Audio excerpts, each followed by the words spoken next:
Olá, sejam bem-vindos! Na nossa conversa de hoje, a gente vai desvendar toda a jornada de uma obrigação legal. Sabe? Vamos entender por que assinar um contrato de aluguel é tão diferente de só prometer um café para um amigo. E o que acontece quando uma dessas promessas mais sérias é quebrada. Mas antes da gente começar, para quem curte entender o mundo de forma mais clara, já deixa o like, segue o nosso canal e compartilha. Isso ajuda demais a gente a continuar. Então, vamos lá. Pensa comigo. Um café e um aluguel. No fundo, são duas promessas, né? Só que uma delas tem todo o peso da lei por trás, com consequências bem reais e sérias. É exatamente essa linha, essa fronteira, que a gente vai cruzar hoje para descobrir o que é que dá essa força toda para um compromisso. E o ponto de partida para tudo isso é um conceito chamado negócio jurídico. Pode parecer um nome complicado, mas pensa nele como se fosse o DNA de qualquer acordo formal. É a estrutura, o código genético que dá vida a um contrato, a um testamento, a quase todo o compromisso que o direito leva a sério. Agora, o que é poderoso aqui nessa definição é essa parte, declaração de vontade. Isso quer dizer que não é algo que acontece por acidente, sabe? É totalmente intencional. Quando alguém compra uma casa, está criando uma obrigação. Quando renegocia uma dívida, está modificando uma que já existia. E quando finalmente paga tudo, está extinguindo a sua obrigação. No fim das contas, é o motor que movimenta a nossa vida em sociedade. Para um negócio jurídico ser perfeito, ele precisa passar por 3 fases, ou como o direito chama, 3 planos. Imagina construir uma casa. O primeiro plano, o da existência, é ter o material básico, as pessoas, a vontade delas, o objeto e uma forma. O segundo, o da validade, é como ter a planta aprovada na prefeitura, garantindo que tudo segue a lei.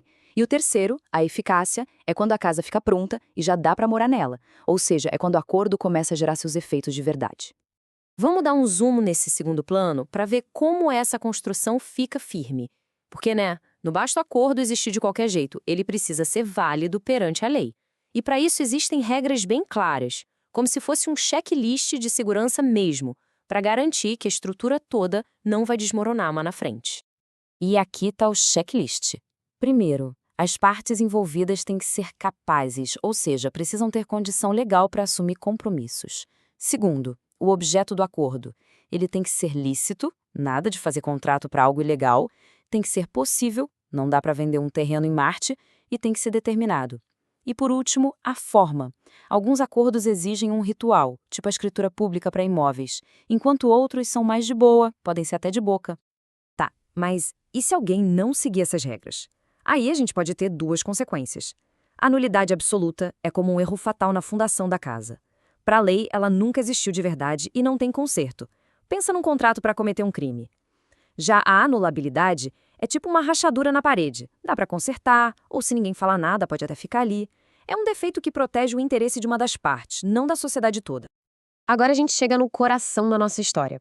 Porque mais importante que todas as regras escritas, existe um princípio que serve de guia para tudo: a boa-fé. Ela é a alma do negócio, sabe? É o espírito que garante que as pessoas ajam de forma justa e honesta, e não fiquem só tentando achar brechas na lei para levar vantagem. E esse artigo do Código Civil é um dos mais importantes que a gente tem. O que ele está dizendo é bem direto. Honestidade e transparência não são opcionais, são deveres. Isso vale desde as negociações, antes de assinar qualquer coisa, durante o contrato inteiro e até depois que ele acaba. É uma exigência de um comportamento ético do começo ao fim. E na vida real, como essa boa-fé funciona? Bom, ela tem uns 3 superpoderes. O primeiro é o de interpretação. Ela ajuda a entender qual era a real intenção das pessoas, para além do que está no papel.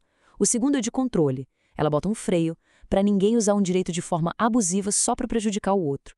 E o terceiro é de integração.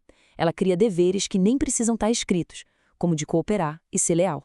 Olha, a gente está bem na metade da nossa jornada e, se esse conteúdo está sendo útil e clareando as ideias, imagina para quantas outras pessoas ele também pode ajudar. Compartilhar essa análise é um jeito de dar uma força para amigos, para a família, com conhecimento. E, claro, é um apoio gigante para que a gente possa continuar produzindo mais materiais como este. A gente conta com essa força, hein? Bom, então, o cenário ideal é esse. O acordo nasceu, é válido, tá todo mundo agindo com boa fé. Lindo. Mas e quando alguém pisa na bola? Quando uma das partes falha? Aí a gente entra no território do conflito e o direito precisa achar uma solução. É nesse momento que entra em cena a responsabilidade civil. A lógica aqui é bem direta. Quebrou, pagou. Se uma ação sua, ou até a falta de uma ação, viola uma regra e causa um prejuízo para alguém, nasce aí o dever de reparar esse dano. A responsabilidade civil é basicamente a consequência de não cumprir o que a lei ou o contrato mandam. Mas calma, para alguém ser de fato o responsabilizado, é preciso provar que 3 pilares estão de pé. O primeiro é a conduta, o ato ilícito. O segundo é o dano, ou seja, o prejuízo de verdade, que pode ser no bolso ou emocional. E o terceiro, o nexo causal, que é a cola que liga a conduta diretamente ao dano. Se faltar qualquer um desses 3, a casa da responsabilidade cai, não tem como cobrar. E finalmente a gente chega na resolução de todo esse ciclo. Depois que o dano aconteceu e a responsabilidade foi provada, o grande objetivo do direito não é a vingança, não é punir por punir. É, na verdade, tentar restaurar o equilíbrio que foi quebrado. E é aqui que entra a famosa indenização. A ideia é bem simples: tentar apagar as consequências do que aconteceu de errado. Na maioria das vezes, isso acontece com uma compensação em dinheiro, que é calculada para cobrir tanto as perdas materiais quanto o sofrimento moral que a pessoa teve. É uma tentativa de voltar no tempo. E assim a gente fecha o ciclo. Do nascimento de uma promessa até a reparação de uma quebra. A gente viu como o direito organiza as nossas relações. E isso deixa uma reflexão final, né? Qual é o equilíbrio certo entre a gente ter a liberdade de prometer as coisas e a segurança de que os acordos importantes serão cumpridos? Onde é que a gente traça essa linha? Pessoal, muito obrigada por terem nos acompanhado nessa análise até o fim. E se essa vontade de aprender continua, fica aqui o convite. Não deixem de seguir o Direito Cash lá no Spotify. A gente tem muito mais conteúdo em áudio e vídeo esperando por lá. E só um último recadinho que é super importante. Deixar o like aqui faz toda a diferença para o nosso trabalho chegar a mais pessoas. É um gesto bem simples, mas que tem um poder enorme. E claro, para mais vídeos é só procurar por Direito Cast lá no YouTube e também no TikTok. A gente se vê na próxima. Tchau!